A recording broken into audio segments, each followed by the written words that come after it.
काही दिवसांपासून प्रदीप खूप टेन्शनमध्ये होता। आयुष्यात त्याने खूप संघर्ष केले, परंतु तो आता कंटाळला होता। तरी पण समोर जर एखादं संकट आलं तरी तो नव्याने त्या संकटाशी सामना करत होता। पण उद्या भाऊबीज आहे, त्यामुळे तो जास्त टेन्शनमध्ये होता। कारण प्रदीपच्या खिशात फक्त 100 रुपये होते। 1 तारीख येण्यासाठी अजून 10 दिवस बाकी होते आणि ॲडव्हान्समध्ये पैसे तर तो आधीच घेऊन बसला होता। त्याला दोन्ही पण बहिणीच्या घरी भाऊबीज साजरी करण्यासाठी जायचं होतं। प्रदीपची मोठी बहीण वैशाली हिचे सासर खूप मोठे होते।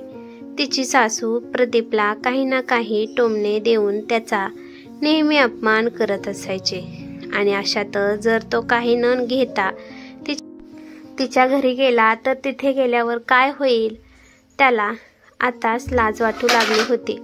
डोक्याला हात लावून तो हॉलमध्ये टेन्शनमध्ये बसला होता। त्याची बायको लक्ष्मी किचनमधलं काम आवरून हॉलमध्ये आली। नवऱ्याच्या चेहऱ्यावरील टेन्शन तिला स्पष्ट दिसत होतं। लक्ष्मी हिने नवरत्न तेलाची बॉटल आणली आणि त्याने प्रदीपच्या डोक्याची मालिश करू लागली। लक्ष्मीची ही तर खासियत होती की जेव्हा पण प्रदीप टेन्शनमध्ये असतो तेव्हा लक्ष्मी अशीच त्याची मालिश करते। लक्ष्मीच्या स्पर्शात त्याला आईचा स्पर्श जाणवत होता। आईसारखी लक्ष्मी त्याची काळजी घेत होती। मालिश केल्यामुळे प्रदीपचं डोकं जरा हलकं झालं होतं, पण जिम्मेदाऱ्या अजून कमी झाल्या नव्हत्या। लक्ष्मी गोड शब्दात म्हणाली की मला माहित आहे की तुम्ही कशामुळे टेन्शनमध्ये आहात। तुम्हाला भाऊबीजेला बहिणीच्या घरी जायचं आहे, पण तुमच्याकडे ओवाळणीसाठी पैसे नाहीत। प्रदीपने डोक्याने हा म्हणून तिला सांगितलं। लक्ष्मीने लगेचच तिच्या कानातले टॉप्स काढले आणि टॉप्स प्रदीपच्या हातात दिले आणि म्हणाली की तुम्ही हे विकून टाका आणि त्यातून आपल्याला काही पैसे मिळतील। प्रदीपला हे ऐकून वाईट वाटलं।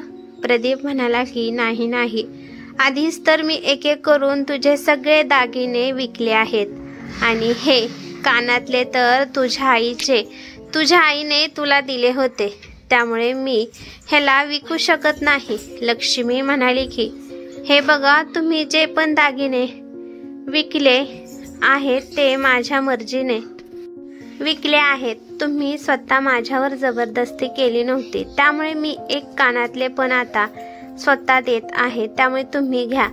लक्ष्मी, तुला लग्न झाल्यापासून कशाचं सुख दिलं नाही मी। नेहमी तुला काटकसर करावी लागली आहे।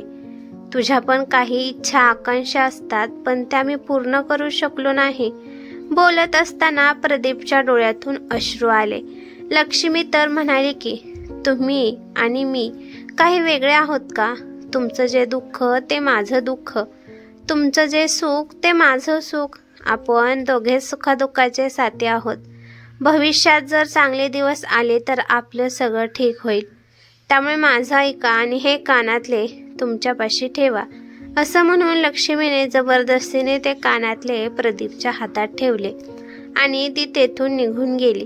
प्रदीपला त्याच्या बायकोवर खूप गर्व वाटला आणि अशा वेळी त्याच्याकडे हे कानातले घेतल्याशिवाय दुसरा कोणता मार्गच त्याला दिसत नव्हता। त्यामुळे प्रदीपने तिचे कानातले एका सोनाराला विकले आणि त्यातून त्याला पैसे मिळाले। त्या पैशातून प्रदीपने दोन्ही बहिणीसाठी साड्या आणि काही मिठाई खरेदी केले। दुसऱ्याच दिवशी भाऊबीज होती, त्यामुळे सकाळच्या वेळीच लवकर प्रदीप मोठ्या बहिणीच्या वैशालीच्या घरी गेला। वैशालीच्या सासूने प्रदीपला तिरस्काराच्या नजरेने पाहिलं। प्रदीपला तिथून ओवाळून झाल्यावर लगेच निघून जायचं होतं, कारण तिची सासू प्रदीपला कोणतीच किंमत देत नव्हती। ती त्याला नेहमी हे दाखवत होती की आम्ही किती श्रीमंत आणि तुम्ही किती गरीब आहात, आणि हे सगळं प्रदीपच्या मोठ्या बहिणीला वैशालीला जाणवत होतं। त्यामुळे ती पण तिच्या भावाला जास्त वेळ तिथं थांबून देत नव्हती। ओवाळून झाल्यावर प्रदीप घराच्या बाहेर आला, पण त्याला खूप वाईट वाटत होतं, कारण वैशालीच्या परिवाराचे तर त्याला अपमानितच करत होते। पण आता त्याच्या लहान बहिणीचं श्वेताचं सासर तर वैशालीच्या सासरपेक्षा श्रीमंत होतं, त्यामुळे पुढे काय होईल याचा विचार त्याला आला. श्वेताच्या घरची माझ्यासोबत कसे व्यवहार करतील याचंच टेन्शन त्याला आलं. मी आणलेली साडी वगैरे त्यांना पसंत पडेल का? प्रदीपच्या दोन्ही पण बहिणी खूप सुंदर होत्या आणि त्यांचं वय झाल्यावर चांगलं स्थळ आलं म्हणून प्रदीपने कर्ज काढून दोन्ही पण बहिणींचं लग्न लावून दिलं. लग्न तर मोठ्या घरात लावून दिलं, परंतु त्याला बहिणीच्या सासरी जाण्यासाठी आता लाज वाटत होती, कारण तो गरीब होता. प्रदीपचे वडील शेतीवाडी करत होते. प्रदीपला जास्त शिकण्याचं वेळ नव्हतं, त्यामुळे तो वडिलांसोबतच शेतीवाडी करत होता. पण शेत थोडं असल्यामुळे त्यातून जास्त उत्पन्न मिळत नव्हते आणि शिकला नव्हता म्हणून त्याला दुसरा जॉब पण भेटत नव्हता. त्यामुळे प्रदीपचं प्रत्येक दिवस त्याच्यासाठी कठीण दिवस होता. परंतु प्रदीपने खूप कष्ट करून बहिणींना चांगले शिकवले होते. परिस्थितीमुळे जे थोडे शेत होतं ते सुद्धा हळूहळू करून विकावे लागले. दोन्ही पण बहिणीसाठी भाऊ आणि वहिनी दोघे सर्वस्व होते. विचार करता करता तो कधी श्वेताच्या घरी पोचला हे त्याला कळलंच नाही. श्वेताच्या सासरच्या माणसांनी प्रदीपचं खूप मनापासून स्वागत केलं. सगळेच त्याचं खूप सन्मान करत होते. प्रदीपला तेथील वातावरण पाहून असं वाटत होतं की हे श्रीमंत आहेत, याचा यांना घमंड त्यांच्या कोणत्याच अंगात नाही. त्या वातावरणामध्ये प्रदीप लगेचच कम्फर्टेबल झाला. थोड्या वेळाने चहा पाणी झाल्यावर श्वेताने तिच्या भावाला ओवाळले. त्यानंतर श्वेता त्याला रागवत म्हणाली की तुम्ही वहिनीला आणि छोट्या ओवीला का सोबत घेऊन आला नाही? प्रदीप म्हणाला की अगं ओवीची तब्येत खराब होती, त्यामुळे तिला आणता आलं नाही. श्वेता म्हणाली की ठीक आहे, पण प्रदीप दादा, मी तुम्हाला जेवल्याशिवाय कुठे सुद्धा जाऊन देणार नाही.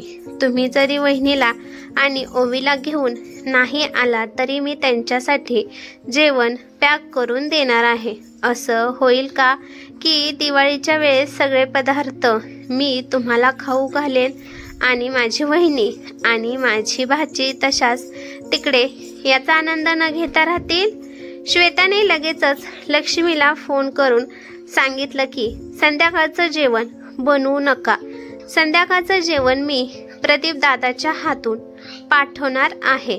प्रदीपला हे जरा वेगळं वाटलं, पण त्याला आनंद पण होत होता की माझ्या लहान बहिणीला माझ्या परिवाराची आणि माझी किती काळजी आहे. प्रदीपने पोट भरून जेवण केलं आणि जायच्या टायमाला श्वेताने त्याला खूप सारी मिठाई, बनवलेले जेवण, फळे वगैरे सगळं काही पॅक करून दिलं. प्रदीप जाण्यासाठी निघालाच होता, पण श्वेता त्याला म्हणाली की दादा, मी तुम्हाला अजून काहीतरी देणार आहे. प्रदीपने श्वेताकडे पाहिलं तर तिने एक छोटीशी डब्बी प्रदीपच्या समोर केली. प्रदीपने आश्चर्याने ती डब्बी खोलली तर त्याने पाहिलं की त्या डब्बीमध्ये लक्ष्मीचे तेच कानातले होते जे त्याने काल विकले होते. तो आश्चर्याने श्वेताकडे पाहू लागला. त्यानंतर श्वेता त्याला म्हणाली की काल मी आपल्या घरी तुम्हाला सरप्राईज देण्यासाठी आली होती, पण मी तिथली परिस्थिती पाहिली. माझा भाऊ आणि वहिनी किती टेन्शनमध्ये आहेत, पण त्यांनी आम्हाला काही सांगितले नाही. तुम्ही दिवाळी पण साजरी केली नाही कारण पैसे नव्हते. तेव्हा मी तुमचं आणि वहिनीचं बोलणं ऐकलं होतं. तुमचं बोलणं ऐकून मला खूप वाईट वाटलं. तुमचे किती हाल सुरू आहेत हे हाल पाहून मला खूप वाईट वाटत होतं. माझी हिंमतच आतमध्ये येण्याची झाली नाही, त्यामुळे मी तसेच माघारी निघून गेली. वहिनीला आमच्यासाठी कानातले विकायला लागले आणि वहिनीने पण स्वतःने काढून तुमच्या हातात दिले.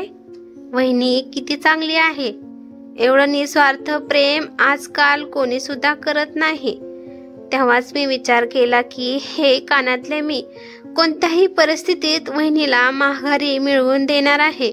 मी जर त्या दिवशी म्हणाले असते की वहिनी हे कानातले विकू नका, मी पैसे देते, परंतु हे सगळं तुम्ही दोघांना व्यवस्थित वाटलं नसतं, कारण तुम्ही दोघे पण खूप स्वाभिमानी आहात आणि मला तुमच्या दोघांच्या पण स्वाभिमानाला ठेच पोहोचून द्यायची नव्हती. त्यामुळे मी त्यावेळेस तुम्हाला काही म्हणाली नाही. तुम्ही जेव्हा ते कानातले घेऊन विकायला चालला होता तेव्हा मी तुमचा पाठलाग केला आणि तुम्ही त्या दुकानातून बाहेर निघाल्यावर वहिनीचं कानातलं मी खरेदी केलं. आपल्या बहिणीचं बोलणं ऐकून प्रदीप निशब्द उभा राहिला होता. पण एवढा मजबूत भाऊ पण आज त्याच्या डोळ्यात पाणी आले होते.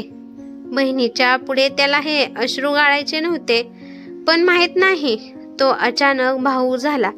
त्यानंतर काही पैसे श्वेताने प्रदीपच्या हातात ठेवले आणि म्हणाली की दादा प्लीज या पैशातून तू वहिनीसाठी, ओवीसाठी आणि तुझ्यासाठी कपडे खरेदी करा.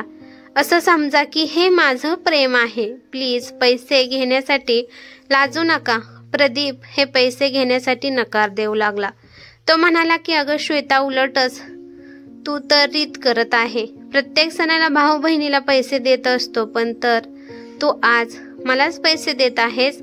श्वेता रडू लागली आणि म्हणाली की आई वडील गेल्यानंतर दादा तुम्ही मला कशाचीच कमी पडून दिली नाही.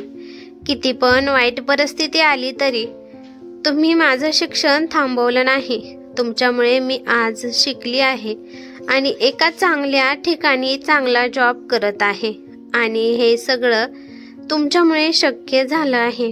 तर मग मी कष्ट केलेल्या पैशावर तुमचा पूर्णपणे अधिकार आहे आणि माझे पण काही कर्तव्य आहेत की भावाकडे पण मी लक्ष द्यावे.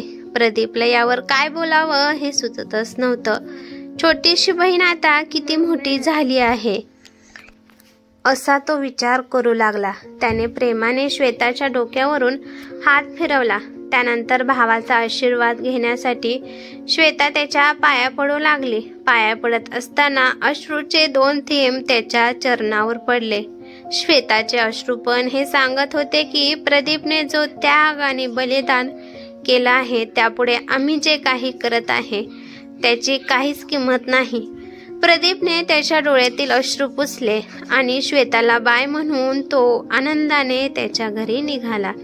जाताना बहिणीने त्याच्यासाठी खूप मोठा आनंद बांधून दिला होता. घरी गेल्यावर प्रदीपने दोन्ही बहिणीच्या घरी काय काय घडलं ते सगळं सांगितलं आणि श्वेताच्या घरी तिच्या सासरच्यांनी त्याला खूप मान दिला हे ऐकून लक्ष्मीला खूप बरं वाटलं. त्यानंतर श्वेताने त्यांच्यासाठी आणलेले मिठाई, जेवण, फळे वगैरे सगळे प्रदीपने लक्ष्मी पुढे ठेवले. लक्ष्मी म्हणाली की अहो हे किती जास्त ताईंनी दिलं आहे. अगं लक्ष्मी, हे तर काहीच नाही, माझ्यापाशी तुझ्यासाठी एक सरप्राईज आहे. असं म्हणून प्रदीपने त्याच्या खिशातून ती डब्बी काढली आणि तो म्हणाला की याला उघडून पहा, हे गिफ्ट तुला तुझ्या लहान नणंदने दिलं आहे. लक्ष्मीने ती डब्बी उघडली. तिला ते कानातले पाहून खूप आनंद मिळाला. त्यानंतर तिने विचारले की हे कसं आणि हे कधी घडलं. श्वेताने जे काही त्याला सांगितलं त्याने सगळं लक्ष्मीला सांगितलं. लक्ष्मी खूप खुश झाली. ओवी पण आनंदी झाली होती आणि दुसऱ्या दिवशी तो लक्ष्मीला आणि ओवीला घेऊन शॉपिंग करण्यासाठी गेला. शॉपिंग करताना लक्ष्मी आणि ओवीच्या चेहऱ्यावर खूप आनंद दिसत होता. तो आनंद प्रदीपच्या पण चेहऱ्यावर होता आणि अशा प्रकारे भाऊबीजे दिवशी बहिणीने एका भावासाठी खूप मोठा आनंद बांधून दिला होता. ही कथा कशी वाटली ते मला कमेंट करून नक्की सांगा. कथा आवडली तर लाईक शेअर नक्की करा आणि चॅनेलवरती नवीन असाल तर चॅनेलला सबस्क्राईब करा. धन्यवाद.